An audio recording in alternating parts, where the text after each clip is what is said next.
ज्ञानेश्वरी अध्याय 13, भाग 5. भगवंत क्षेत्राची तत्वे सांगत आहेत. त्यामध्ये आता धृती या तत्वाचे वैशिष्ट्य किंवा व्याख्या सांगत आहेत.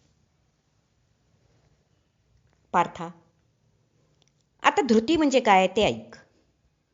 धैर्य, धीर धारण करणे म्हणजे धृती होय, किंवा संघर्षात टिकून राहणे यालाही धृती म्हणावी, किंवा चिकाटी असाही अर्थ करू शकतोस.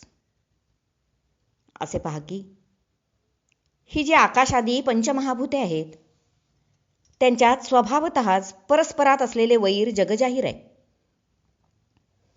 क्रमाक्रमाने ही पंचमहाभूते एकमेकाला गिळीत असतात. उदाहरणार्थ, जलतत्व म्हणजे पाणी पृथ्वी तत्वाचा म्हणजे मातीचा नाश करीत नाही काय? तेजतत्व किंवा अग्नी ते पाण्याला म्हणजे जलतत्वाला नाहीसे करीत नाही काय? आणि वायू तेजतत्वाला विझवून टाकतो, तर आकाश त्या वायूला सहजच गिळून टाकते, सामावून घेते. हे आकाश मात्र सर्वत्र आणि सर्व वस्तूंमध्ये व्याप्त तर असतेच, पण लिप्त मात्र केव्हाही नसते. ते सर्वव्यापी असून सुद्धा सर्वदा अलिप्त असते. अशी ही परस्पर वैर असणारी पंचमहाभूते देहाच्या ठिकाणी मात्र गुण्यागोविंदाने एकत्र येतात. किंबहुना ती अशा प्रकारे एकत्र येतात, एका विशिष्ट प्रमाणात एकत्र येतात, तेव्हाच हा देह निर्माण होतो. आणि त्या देहात ती एकमेकांना सहाय्यभूतही होतात, एकमेकांचा नाश न करता टिकून राहतात. ती ज्या गुणाने किंवा धारणाशक्तीने अशी एकत्र बांधली जातात त्या गुणाला मी धृती असे म्हणतो. अशा या सर्व 35 तत्वांचा मेळावा पंचमहाभूतापासून धृतीपर्यंत, अशा या तत्वांचा मेळावा जेव्हा जीवासह एकत्र येतो तेव्हा त्याला संघात असे म्हणावे. असा हा संघात म्हणजेच क्षेत्र होय किंवा देह होय.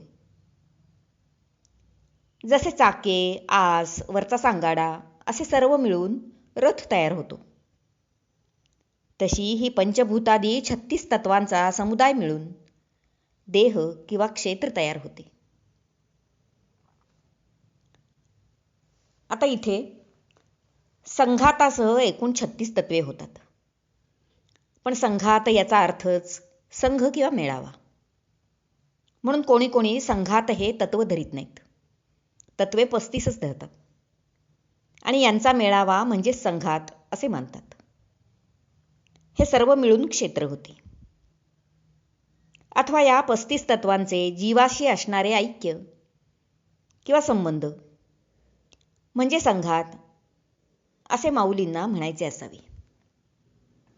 तेव्हा या 36 तत्वांच्या समुदायालाच देह किंवा क्षेत्र म्हणावे असे जाण पार्था.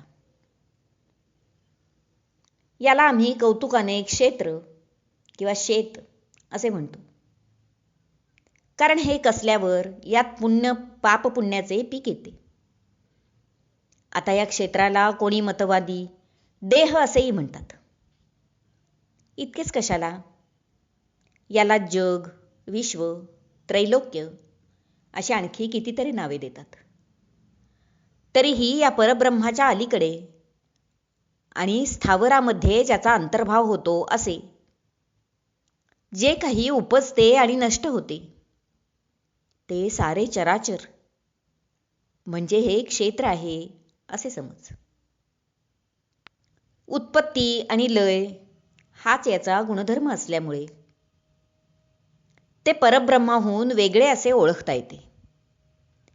नाना प्रकारची कर्मे आणि सत्व रजतम या त्रिगुणांच्या संगतीमुळे या क्षेत्रामध्ये देव, मनुष्य, सर्प, वृक्ष इत्यादी योनींची विविधता दिसते. या त्रिगुणांबद्दलचे विवेचन मी पुढे करीनच.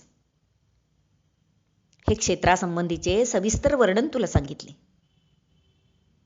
पण आता जे ज्ञान या क्षेत्राच्या बंधनातून त्या जीवाला सोडविल ते ज्ञान म्हणजे काय, ते ज्ञानाचे स्वरूप तुला सांगतो.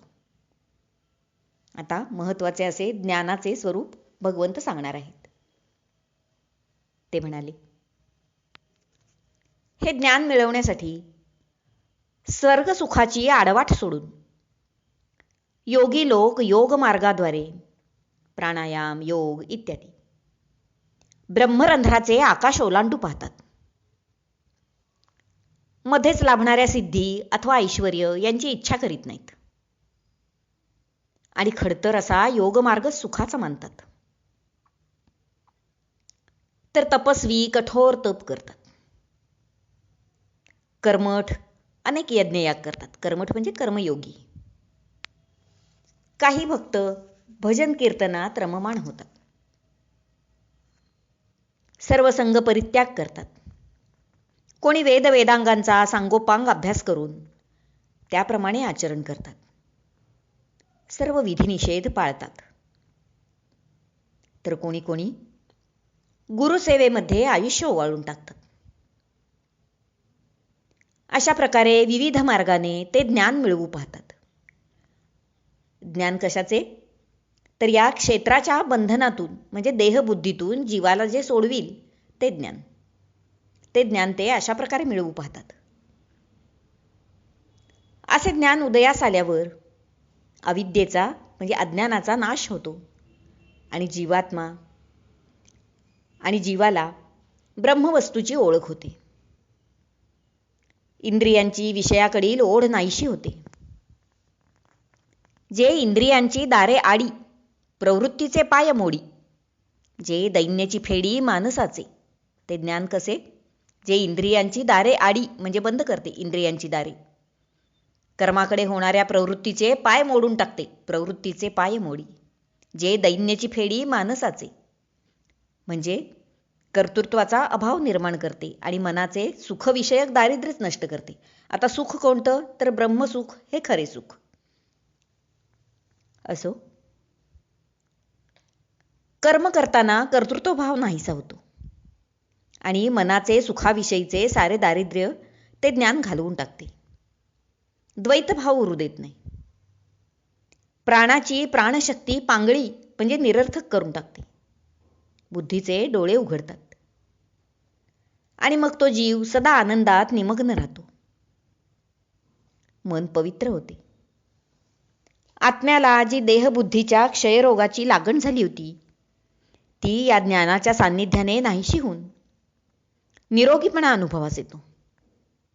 उदाहरणार्थ, वृक्षाच्या शाखांचा भरपूर विस्तार पाहूनच सांगता येते की याच्या मुळांना पाण्याचा ठेवा नक्की सापडला आहे.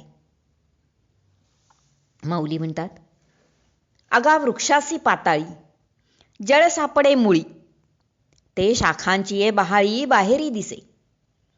एखाद्या वृक्षाला मुळांच्या द्वारा जमिनीच्या खोलात निश्चितपणे पाणी सापडले आहे हे त्याच्या बाहेरच्या शाखा विस्तारावरून सहज दिसते. किंवा दुसरे उदाहरण घे, भरभरून आलेले पीक पाहूनच जमिनीचा सुपीकपणा कळतो. का भूमीचे मार्दव सांगे कोंभाची लवलव, नाना आचार गौरव सुकुलीनाचे. अंकुराची टवटवीच भूमीचा मऊपणा सांगते. किंवा अनेक प्रकारचा सदाचार कुलवान माणसांचा मोठेपणा सांगतो. त्याप्रमाणे ज्ञानी पुरुषाच्या वागण्या बोलण्यातूनच ज्ञानमाधुर्य प्रगट होते. किंवा कापूर कर्दळीच्या झाडात कापूर तयार झाला आहे हे बाहेर दरवळणाऱ्या सुगंधावरूनच जसे कळते, तशी ज्ञानी पुरुषाच्या देहाच्या ठिकाणी त्याच्या वर्तनातूनच ज्ञानाची चिन्हे उमटतात.